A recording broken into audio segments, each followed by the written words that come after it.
Hey guys, what's up? It's iFlynn here, and in today's video, you're looking at Warframe's latest addition into the game, Oraxia, the spider-based Warframe that arrived with the Isleweaver update. Now, as you're playing Oraxia, if you go ahead and you cast your fourth ability, you can see that you actually grow spider legs. Now, while you're in these spider legs, if you press your roll button and you're aiming at a wall or a ceiling, you web sling to that point and you become invisible for 8 seconds. And you can keep on chaining this together again to stay perma-invis. So it's just an 8-second timer. You can see in the top right-hand corner. It's called Predator's Lurk.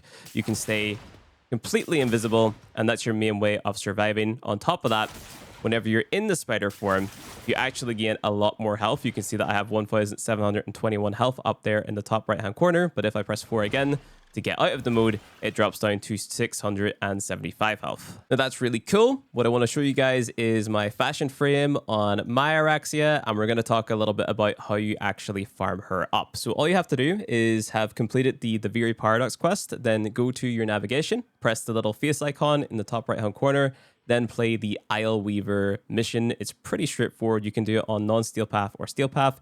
It's up to you. At the end of the mission, you're going to have a chance to get an Oraxia part blueprint, or you'll get a resource that you can use to actually buy from Dominus Frax found in your Dorma Zone.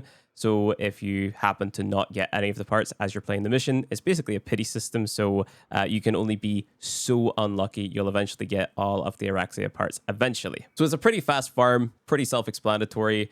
She's pretty nice to fashion frame. And now we're going to talk about the rest of her abilities and how I've decided to put her together. So she's another one of those frames that is really fun to play. So what that means in my terms is that she's not necessarily going to be standout super effective in anything, right? So it's not like she's Site 09 or Dante. She's more like Ureli or something like that. Maybe it's a little bit harsh to compare her to Ureli, but she's a frame that has her own playstyle, her own gimmick, that doesn't necessarily make her bad. She's actually quite good, fun to play, effective if you're playing the likes of a Void Cascade, a Survival, something of the sort. Like, you're gonna be doing just fine. Her first ability is called Mercy's Kiss. So what this basically is, it is an execute. So whenever the enemies hit a certain kill threshold, in this case it's 50% health, you can go ahead, press your first ability, leap onto the enemy, execute them, and they're going to have bonus chance of dropping health orbs and energy orbs. I'll go ahead and show you guys what that looks like in the game. So here we have some corrupted heavy gunners, and what we're going to do is we're going to get them to half health, and this symbol is going to appear above their head. We press 1, and they just insta-die. Oraxia just basically eats them. They're gone. We get a bunch of health and a bunch of energy dropped on the floor. So you can use Mercy's Kiss kind of like a gap closer. You don't have to use it on an enemy that is 50% health. You can point at any enemy, just go ahead and press it, and it's going to deal a ton of toxin damage to them if they do happen to have more than 50% health, and it's going to draw you into that enemy. So it's a really good traversal tool, and it's really good for sustaining your energy. Whenever it comes to subsuming, this is an ability that I would keep on unless you're maybe running, like, let's say Nourish as your Helmuth. Next up, we have Webbed Embrace. Now, basically what happens here is you throw a little spider bomb at the floor, and it lets out a bunch of webs. Any enemies caught inside the webs are crowd controlled, and they become more vulnerable to damage while also taking a little bit of toxin damage as well. So just to show you guys what the second ability looks like, here we go. Press 2, Webbed Embrace. You can see that the enemies are crowd controlled because of all the webs on the floor, and you can see that they have a toxin proc as well as a corrosive proc applied. Now, the corrosive proc is because of Archon continuity, and all that basically does, it applies a corrosive proc whenever a toxin proc is applied by an ability, which helps a little bit with armor stripping, which is the entire angle that I was sort of going for with the build that I'm showing you in today's video. So that was Webbed Embrace. Now we're moving on to Widow's Brood. So this is Oraxia launches a barrage of stinging darts in front of her that applies toxin status effects. Poisoned enemies spawn scuttlers when killed. So this basically spawns in a bunch of little spiders for you that are going to damage enemies and do a bunch of other stuff depending on how you've got the Warframe built. So let's go ahead and view that ability in action. Important note with this third ability, if you read the stats here in the bottom left-hand corner of the screen, you can see that it has a stat called Angle, and it's 35 degrees. Basically meaning it's kind of like a line of sight. You have to be looking at the enemy that you're casting it on for it to be affected. So no matter the amount of ability range you have, you can actually increase the angle which you shoot this ability at the enemies. So don't throw on a ton of range expecting this angle to increase. It just doesn't work. But you'll see, for example, if I just stand here in front of these enemies, it only affects like these 3 lines of enemies. But if I jump into the sky and I aim down, it basically hits all of the enemies, right? So just that's a demonstration on how that angle thing works. But if these enemies are affected by the third ability, and then we go ahead and kill them with our weapon, what happens is a little spider spawns in, and it just starts attacking more of the enemies. So you want to cast this third ability on as many enemies as possible, and then kill the enemies while they are affected by that third ability to spawn in as many spiders as possible. Now, the amount of spiders that you can have in at any given time is affected, I believe, by your ability strength. I might be wrong about that, but as you can see at the minute, I'm capped at having 10 spiders spawned in, and as they're alive, their health is slowly decaying over time. So you want to keep on casting your third ability over and over and over and over again to affect as many enemies as possible with it. So you always have these little spider minions in helping you out, and holy shit, they are creepy. But that is basically the entire kit other than the 4. So obviously the 4 gives you a lot of other buffs. It gives you that invisibility, the web slinging, the extra health, the toxin damage bonus and stuff like that. Whenever you kill enemies, they explode with some toxin.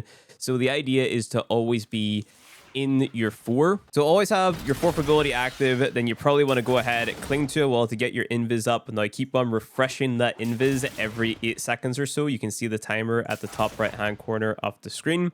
Then if you still have the 2, you might want to go ahead, use the second ability, use the third ability as often as possible, then just start shooting at the enemies with whatever weapons you've got. I'm running the Cedo at the minute because I'm all about applying a bunch of status effects with this build. If you need some energy, try to make an enemy low, do the Mercy's Kiss, and you can see your energy is just totally restored.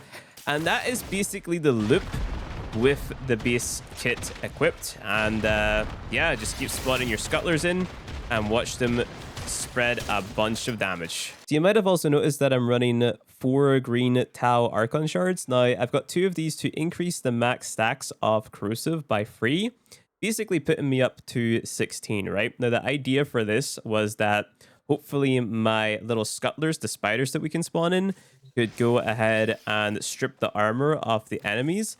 But unfortunately, that straight up isn't the case. If you watch these little guys attack, you can see that they are attacking the enemies. It builds up to 10, but the bonus from the shards doesn't actually cross over. Now, I put out a little tweet asking if that was intentional, and DE Zach responded to that, and he said that the team is looking into it, but from the sound of it, the scuttlers should continue to apply the proc. So basically, that's bugged at the minute.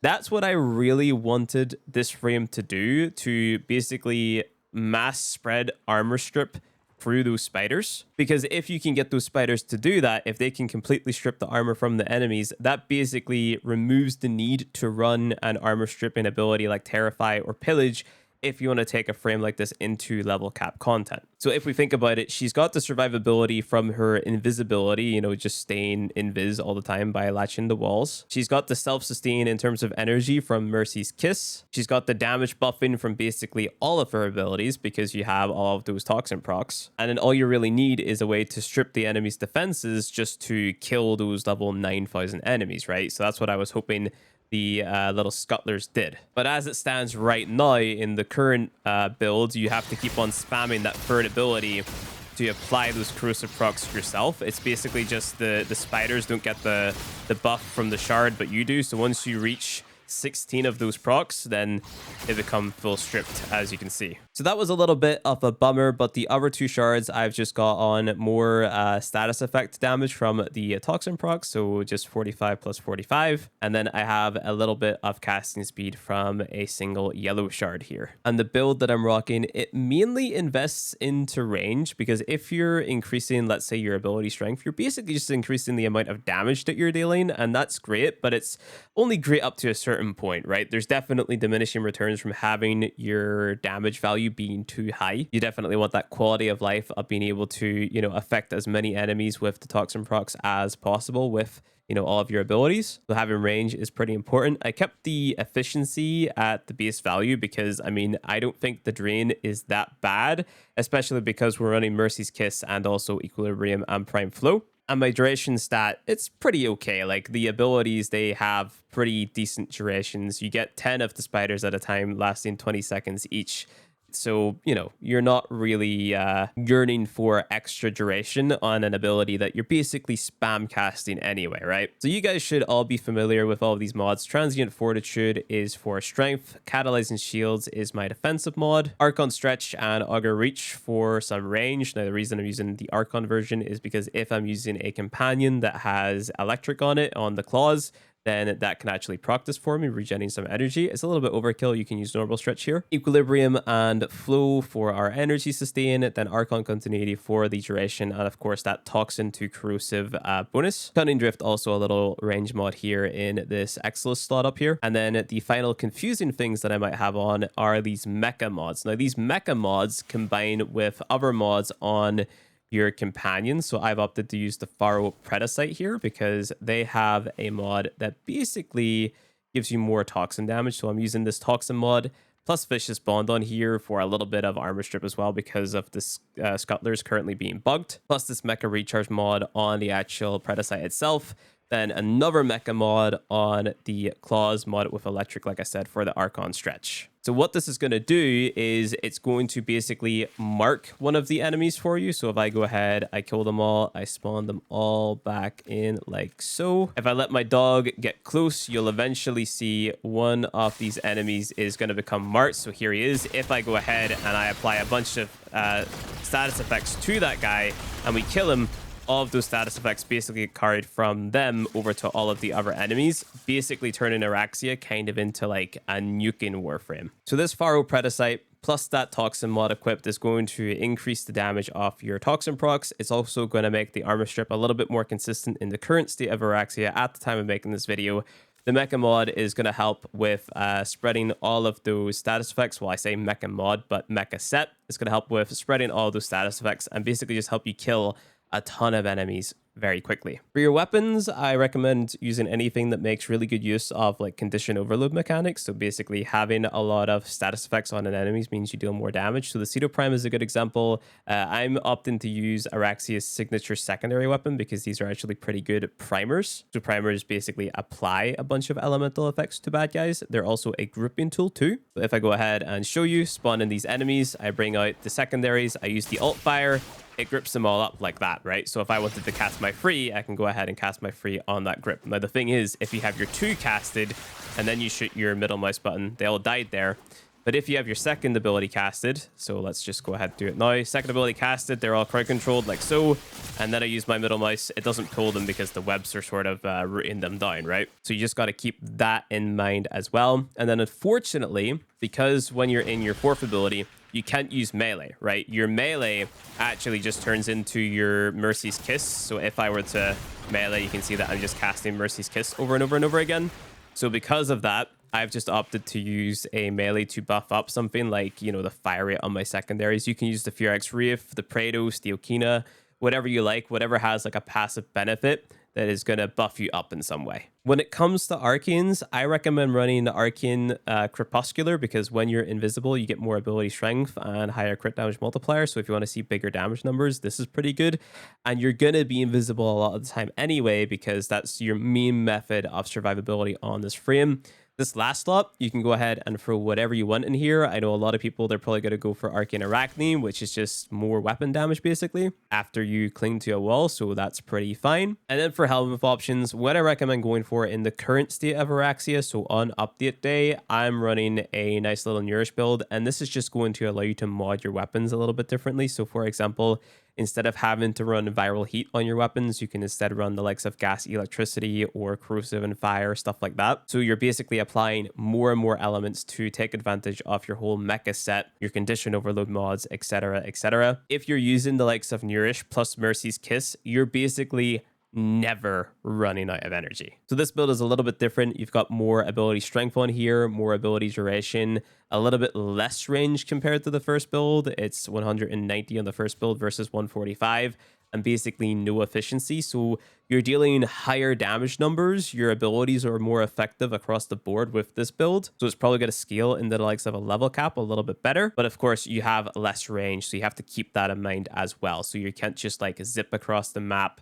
with your first ability. You can't, hit a ton of enemies with your free without being close, that there type of stuff. The reason that we've opted to swap out the two is simply because we don't really value damage vulnerability as a stat that super highly. Like if you think about a frame like Caliban, his second ability basically does the same thing where you crowd control an enemy and then they're more vulnerable to damage. It's nice, don't get me wrong, but if you're using, weapons that are modded well, if you're, basically running a pretty good full loadout, your armor stripping and you're doing level cap and stuff like that, these damage vulnerability abilities, they're not really that worth it to keep on. That and crowd control, just not heavily rated in Warframe, to be honest. Like the best form of crowd control is literally just killing the enemy. So yeah, with all of that out of the way, that is my first impressions, my first take on Oraxia. She is pretty damn insane, like really fun, very niche Warframe. I think if you pick her up, you'll enjoy playing her. Like she's just so cool. It's such a different type of Warframe that, I'm impressed. I'm genuinely impressed. The only other thing, I hope that we can get the FOV that we get, the field of view. You see how the field of view gets a little bit wider when I cast a 4. I hope that can come to the full game because big fan of this. Not sure why, but I'm a big fan of it. So yeah. Anyway, guys, that's going to be it for the video. If you liked it, hit like. If you want to see more Warframe content from me, hit subscribe, and I'll see you guys in the next one.